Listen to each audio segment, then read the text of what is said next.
దేవుని పరిశుద్ధ నామమునకు మహిమ కలుగును గాక. ప్రియులారా, ప్రభునామమున మీ అందరికీ వందనములు తెలియజేస్తూ ఉన్నాను. దేవుని వాక్యమును ధ్యానిందాము.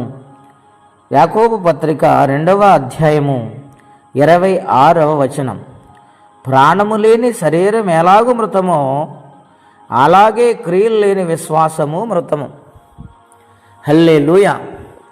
ప్రియులారా, పరిశుద్ధాత్మదేవుడు ఈ ఉదయకాల సమయంలో మనతో మాట్లాడుచున్న ప్రత్యేకమైన మాట ఏమనగా, యాకోబు పత్రిక నుండి ఈ మాట మాట్లాడుచున్నారు. ప్రాణము లేని శరీరం ఎలాగూ మృతమో అలాగే క్రియలు లేని విశ్వాసము మృతము అంటూ ఉన్నాడు. ఈ 2వ అధ్యాయమంతో కూడా విశ్వాసమును గూర్చి క్రియలను గూర్చి వ్రాయబడి ఉన్నది. ప్రియులారా, ఏమండి, మనం ఆలోచన చేస్తే ప్రాణము లేని శరీరం, అంతే కదండి. ప్రాణం లేని శరీరం దేనికి ఉపయోగపడుతుందండి? అది మన్ను కదా, అది బొమ్మ కదా, అది కదలలేదు, దానికి చలనం లేదు కదండి, ఆలోచన చేయలేదు, అది మట్టి, మృతం. అలాగే క్రియలు లేని విశ్వాసముతో పోల్చాడు. దేవుని బిడ్డ ఆలోచన చేస్తున్నారా?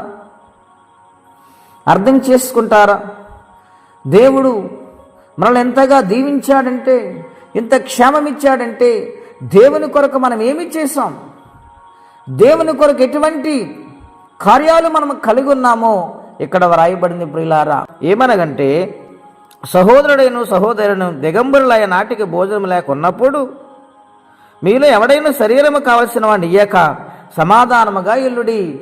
చూశారండి, శరీరమునకు కావలసినవ్వలేదు, పైపెచ్చి ఏమంటున్నారు? సమాధానముగా వెళ్ళమంటున్నారు, చలికాచుకోమంటున్నారు, తృప్తి పొందమంటున్నారు. ఇది ఏమి ప్రయోజనం అంటున్నాడండి? గనుక క్రియలు లేని విశ్వాసము మృతము. నీకు కలిగిన దాన్ని బట్టి యథార్థ హృదయముతో దేవుని పనిలో నమ్మకంగా ఉండగలిగితే ఖచ్చితంగా దేవుడు అత్యధికముగా అబ్రహాము వలె ఆశీర్వదిస్తారు. అబ్రహాము విశ్వాసం ఎంత గొప్పదో తెలుసండి, ఆయన క్రియ ఎంత శక్తివంతమైందో తెలుసండి.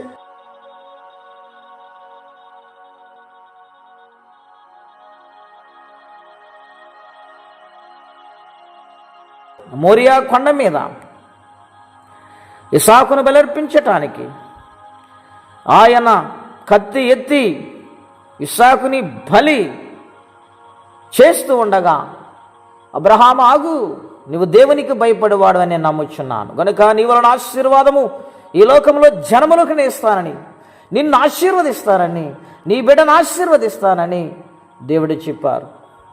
ఇదిగో నీ కుమారుడికి బదులుగా ఆ గొర్రెపొట్టేలను అర్పించని చెప్పి దేవుడు అక్కడ ఆయన ఆశీర్వదించాడు. అందుకని అబ్రహాము అన్నాడు, యెహోవా ఈరే అన్నాడు. ప్రియులారా, గనుక ఆయనకి విశ్వాసం ఉన్నది, క్రియలు ఉన్నాయి గనుక మృతులలో నుండి తన కుమారుని ఆయన విశ్వాసం ద్వారా పొందుకున్నాడు. అంతటి శక్తివంతమైనది విశ్వాసం. గనుక విశ్వాసముతో మనం బ్రతకాలి. దేవుడు మన పట్ల కార్యం చేస్తారని యథార్థ హృదయం కలిగి దేవుని సందులో సాగిపోతే దేవుడు ఖచ్చితంగా మనల్ని ఆశీర్వదిస్తాడు. అటువంటి క్రియ, అటువంటి విశ్వాసం కలిగి బ్రతుకుదాం. అట్టి కృపా తీర్మానం పరిశుద్ధాత్మ దేవుడు మనందరికీ దయచేయునుగాక. ప్రార్థన. పరిశుద్ధుడు అయిన మా ప్రియ పరలోకపు తండ్రి, ఘనమైన మీ నామం కొరకై స్తోత్రం చెల్లిస్తున్నాం. క్రియలు లేని విశ్వాసం ఎలాగూ మృతమో అని మీరు సెలవిస్తున్నారు ప్రభువా. క్రియలు ఉండాలి, విశ్వాసం ఉండాలి అని మీరు మాట్లాడుతూ వస్తూ ఉన్నారు. కనుక మేము విశ్వాసం కలిగి క్రియ చేత ఆశీర్వదించబడటానికి నాయన మీ మనస్సును మాకు కలగచేయండి. మీ కొరకు మేము జీవించేవారుగా, ప్రతి ఒక్క పనిలో నమ్మకంగా సాగిపోయేవారులాగా కృపనివ్వండి. ఏదైనా దీవెనకరంగా మార్చండి. ఎవరే సహాయం కోసం అడుగుతున్నారు, యేసునామములో వారికి సహాయము చేసి మహిమ పొందమని, ఏదైనా దీవెనకరంగా మార్చమని యేసుక్రీస్తు వారి పుణ్యనామమున ప్రార్థించి వేడుచున్నాము తండ్రి. ఆమేన్. దేవుడు దీవించును గాక. ఆమేన్.